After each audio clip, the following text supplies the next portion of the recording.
Ano daw po ang madalas na araw at oras na napakarami pong tao ang namamatay? Ang sagot, Lunes, alas 8 po ng umaga. Tandaan niyo po yung araw na yun. Mag-ingat po kayo. Why is it that every Monday at 8 o'clock in the morning, a lot of people usually die? Kasi po, ang Lunes, alas 8 ng umaga, ay ang oras at ang araw ng pagtatrabaho. At ano ang nakakamatay sa tao? Ang kanyang pagtatrabaho. Tingnan niyo po, pansinin niyo, pag pumapasok sa trabaho, walang gana, walang buhay, walang saya.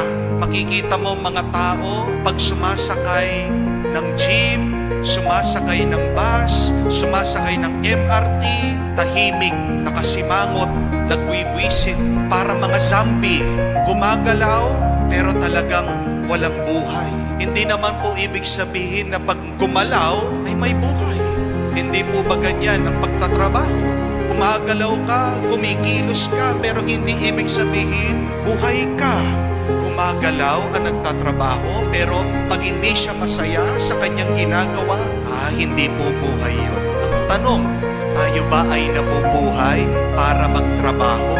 O tayo ay nagtatrabaho para mabuhay? Are we working to live? Or are we living just to work?